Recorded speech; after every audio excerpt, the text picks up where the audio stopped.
জামাত ইসলামীর যেই ইশতেহার রয়েছে সেখানে একটি বেশ উল্লেখযোগ্য একটি বিষয়, তারা বলছে যে অর্থনীতি $2 ট্রিলিয়ন উন্নীত করা হবে এবং মাথাপিছু আয় $10,000 নিয়ে যাবে, এবং সেটা 2040 সালের মধ্যে, এখন থেকে আর 14 বছর পর। আমাদের যে $4 বিলিয়ন অর্থনীতি, সেটাকে 2 ট্রিলিয়নে নিয়ে যাওয়ার মতো, হ্যাঁ 400 মানে বিলিয়ন, মানে 2 ট্রিলিয়নে নিয়ে যাওয়া 450 প্লাস, সেটি আসলে এমন কি আলাদিনের চেরাগ বা এরকম কি থাকবে, আসলে প্রক্রিয়াটা কি থাকবে? ধন্যবাদ আপনাকে। আপনি মনে করেন আর কি সেই বিষয়ে? দর্শকবৃন্দকে শ্রদ্ধা, সালাম এবং সেই সঙ্গে আমার দুজন প্রিয় সহ-আলোচককে ধন্যবাদ জানাচ্ছি। যদি ধরে নেওয়া হয় অলমোস্ট সামান্য কিছু কম দিয়ে 0.5 ট্রিলিয়ন বর্তমান বাজেট, তো 2 ট্রিলিয়ন যদি হয় তাহলে এটা প্রায় ধরে নেন 4 গুণ। কত সালের মধ্যে? 4 গুণেরও বেশি, 40 সালের মধ্যে। 40 সালের মধ্যে, এখন আমরা 26 সালে আছি।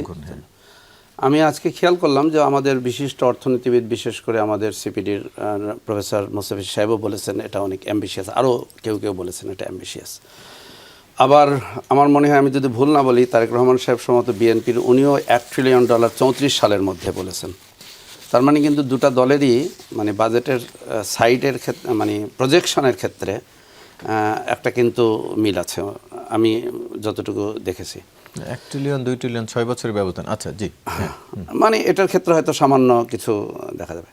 আচ্ছা, আমি অর্থনীতির ছাত্র নই, আমি মূলত আমার শিক্ষকতা পেশা, বাট শিক্ষার সাথে অর্থনীতি, আমি শিক্ষার প্রসঙ্গে আসছি, সেজন্যই আমি আপনাকে যদি এভাবে বলি, এটা একদিক থেকে অ্যাম্বিশিয়াস, উচ্চভিলাষী, আরেক দিক থেকে এটা অনিবার্য। কিন্তু প্রশ্ন হচ্ছে, আপনি বলবেন যে এটা কি বাস্তবসম্মত? প্রক্রিয়াটা কি হবে? বাংলাদেশের 54 বছরের উন্নয়নের যে আমাদের যে মানে পাপের চক্রটা কেন বলছি? উন্নয়নের মরীচিকা, উন্নয়নের একটা গোলক ধাঁধা আছে। উন্নয়ন মানে আমাদের অবকাঠামো উন্নয়ন মানে এটা, কিন্তু মানব সম্পদ উন্নয়নটাকে বলা হয় সকল উন্নয়নের মূল নিয়ামক, দ্য কি মানে চেঞ্জ এলিমেন্ট, চেঞ্জ মেকিং যে ফ্যাক্টরটা। কিন্তু আমরা বরাবরই আপনার মানব সম্পদ উন্নয়নকে আমরা কমিয়ে দিয়েছি। আমি একটা উদাহরণ দিই, আমরা কি জানি আমাদের জনসংখ্যার প্রোডাক্টিভিটি কত? 3টা সেক্টর, এগ্রিকালচার, সার্ভিস এবং আপনার ইন্ডাস্ট্রি সেক্টর। আমরা যদি আমাদের ম্যান পাওয়ার যেভাবে নিয়োজিত আছে এই 3টা ব্রড সেক্টরে, আমি ইন্ডাস্ট্রি সেক্টরে বলি, বাংলাদেশের ওয়ার্কফোর্স প্রোডাক্টিভিটি হচ্ছে 1.3% against the Australia and 1% against the Japan. তার মানে আমাদের 100 জন শ্রমিক যে প্রোডাক্টিভিটি ইন্ডাস্ট্রিতে, জাপানের 1 জন শ্রমিকের সেই প্রোডাক্টিভিটি। এবং র্যাঙ্কিংয়ে, আমাদের ওয়ার্ল্ড র্যাঙ্কিংয়ে আমাদের অবস্থান হচ্ছে 135। মানে সবগুলোই দেখবেন আমাদের কিন্তু এই র্যাঙ্কিংগুলো 100-র মানে পিছনে।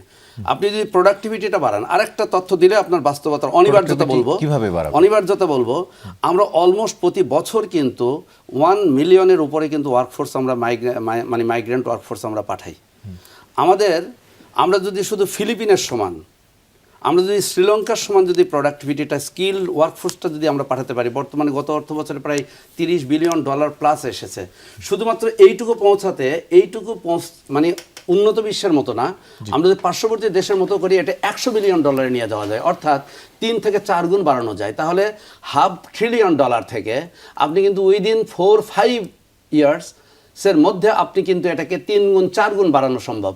সেখানেও প্রজেকশনটা যদি হয় 14 বছরের, তাহলে আমি মনে করি এটা অনিবার্য।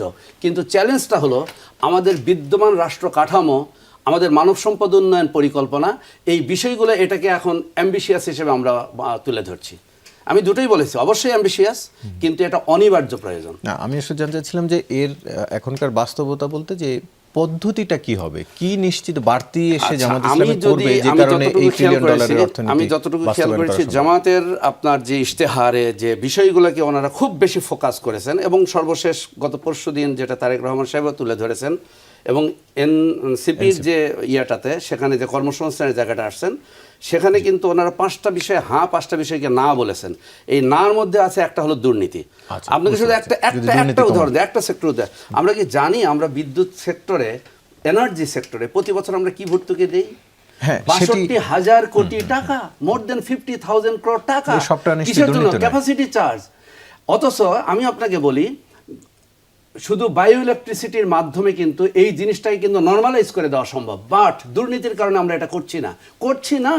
না ঠিক আছে, এর সবটা আবার দুর্নীতি না যে ভর্তুকির পুরো